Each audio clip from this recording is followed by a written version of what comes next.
Hello students and welcome to class 9th chapter 3 of history Nazism. First of all, I request you to click the bell button as well as subscribe our channel. The slides have been made by our teacher Mr. Sumit Tiwari, and because of he has got sick, so I had to explain this part. In this part, we will study about Hitler and how he rose to power. So, Hitler was born in 1889 in Austria, and he was from a very poor family. But when he became young, he joined the army, and in army he became a messenger in the front. After that he was promoted to the post of corporal. Corporal is just like in our country we call havaldar, and also he was very brave, so he earned many medals. When he left the army after World War I, and he joined a party called German Workers' Party. So it was the name of the party when he joined it. After some time he was a very enthusiastic, ambitious person. So he became the leader of that organization, and he renamed the party as National Socialist German Workers' Party. Later on, this party came to be known as Nazi Party.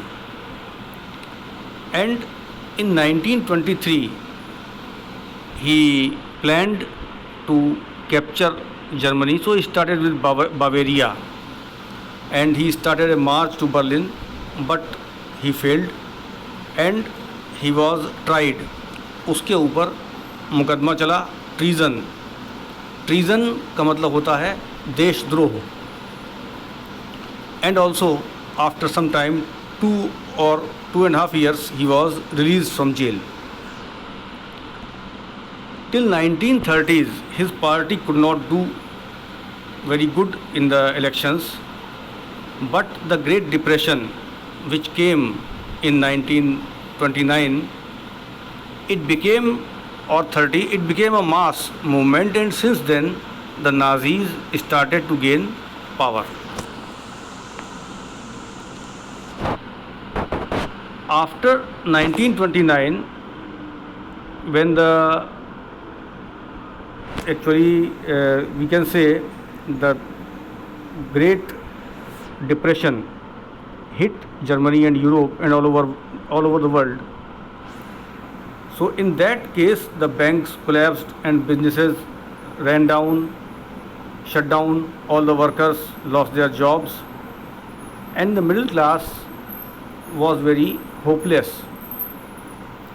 In such a situation, Nazis used a propaganda. Propaganda means prachar. So, in 1928, the Nazis party got around 2.6% votes in the Reichstag. Reichstag, as you all know, is the name of German parliament. So, by 1932, it gained around 37% votes, and it became the biggest party in Germany. So this is the first factor, we can say, how Nazi party or Hitler came to power. Second factor, Hitler was a very powerful orator or speaker, and his words hit the people. Hitler ने वादा किया था कि एक बहुत strong nation बनाएगा, और सबसे इम्पॉर्टेंट चीज़ जो हम लोगों ने पिछले टॉपिक में पढ़ी थी, treaty of Versailles. Treaty of Versailles जो थी वो जर्मन्स को लगता था कि उनके साथ बहुत बड़ा अन्याय है, लेकिन युद्ध में हारने के बाद जर्मनी की कंडीशन अच्छी नहीं थी और कोई व्यक्ति इसके लिए कुछ नहीं कर पाया.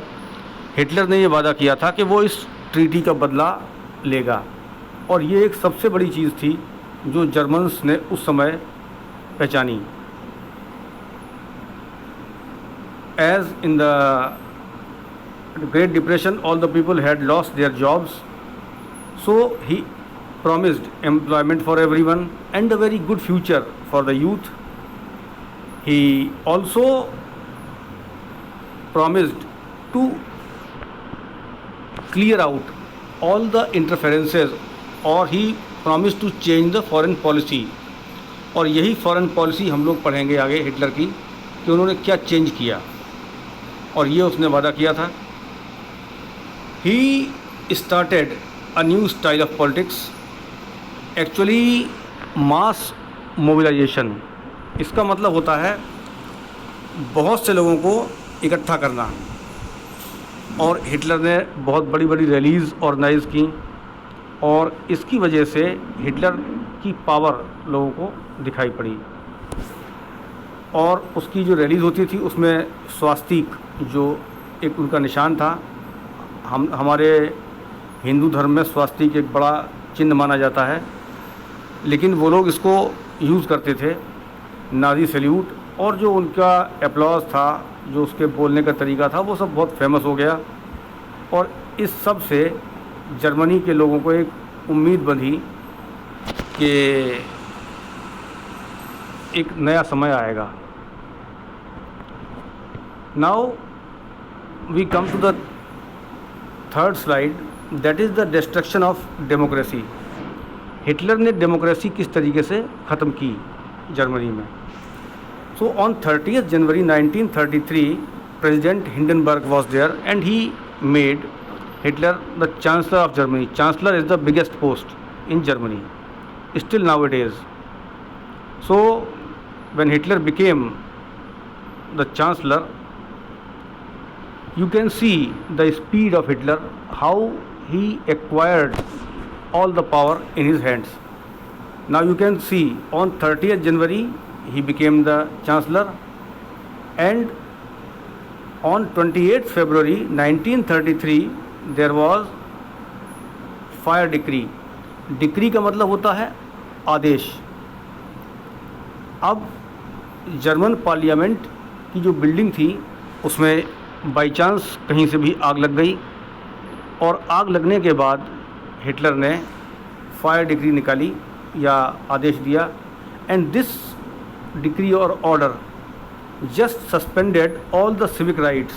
इससे क्या हुआ, लोगों के जो राइट्स थे वो ख़त्म हो गए, and freedom of speech, freedom of press and assembly, so which Weimar constitution had promised them. So first he attacked on the rights of the people. Second, when Hitler came into power, he just sorted out his enemies. जिनसे Hitler सबसे ज़्यादा नफ़रत करता था उन लोगों को पकड़ पकड़ के उसने कंसंट्रेशन कैंप्स, एक ऐसी जगह जहाँ पर ये बताया जा रहा था कि लोगों को इकट्ठा किया जाएगा, बहुत सारे लोग इकट्ठा हुए, उसी को कंसंट्रेशन कैंप कहा गया। And the first people of his target were the communists. तो कम्युनिस्ट को सबसे पहले उसने कंसंट्रेशन कैंप में भिजवाया। Then on 3rd March 1933 comes enabling act. Enabling act जो था इसने हिटलर को पूरी पावर दे दी। According to this act he was a dictator in Germany. All parliament was sideline, मतलब अब हिटलर को किसी भी ऑर्डर को आगे बढ़ाने के लिए पार्लियामेंट की ज़रूरत नहीं थी। And army and media, everything was under Hitler's control, and all the political parties were banned except Nazi party. So these are the steps how he destructed democracy. This slide tells us how the Nazis were the most dreaded criminal people. Dreaded means सबसे खतरनाक। अब Hitler ने जनता के ऊपर control करने के लिए क्या किया?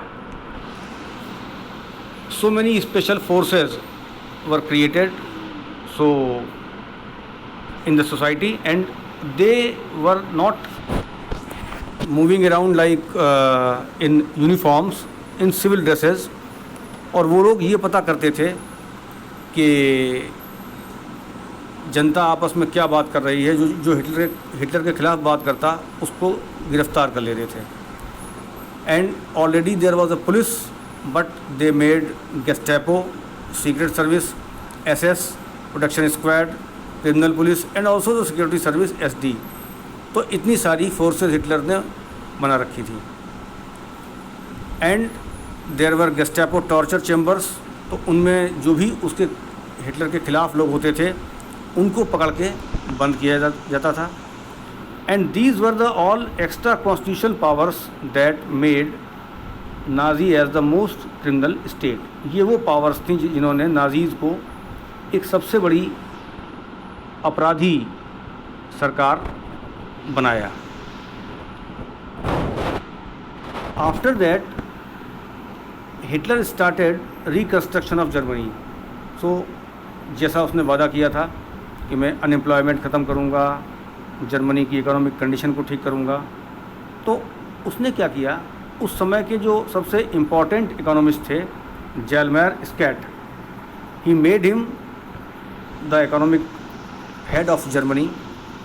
And he started changes in the country. Government started so many projects. The most famous project was Volkswagen. आजकल इंडिया में भी वो कार चलती है, आपने देखा होगा, जिसमें WV का एक सिंबल बना होता है. तो वो कार की फैक्ट्री हिटलर ने ही स्टार्ट की थी. इसके अलावा फॉरेन पॉलिसी की अगर बात करें तो in foreign policy Hitler took out Germany out of the League of Nations in 1933. This was the biggest step. अब इससे क्या फ़ायदा हुआ? लीग ऑफ नेशंस का मतलब था ये कि जैसे इस समय आपने देखा होगा यूरोपियन यूनियन है, there is United Nations, all these countries have got their associations. If any member does anything wrong they stop him. तो कोई उसको रोक ना पाए, इसलिए उसने अपने आप को, अपनी कंट्री को लीग ऑफ नेशंस से बाहर निकाल लिया. दे ऑक्यूपाइड राइनलैंड इन 1936. राइनलैंड वो जगह है जो ट्रीटी ऑफ वर्सेल्स में फ्रांस को दे दी गई थी.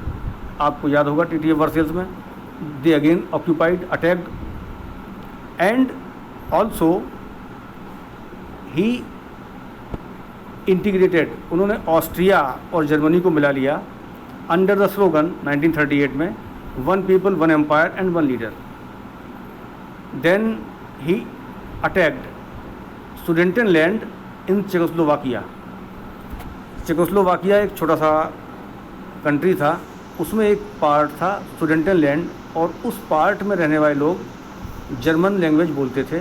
बस इसीलिए उसने उस जगह को ऑक्यूपाई किया.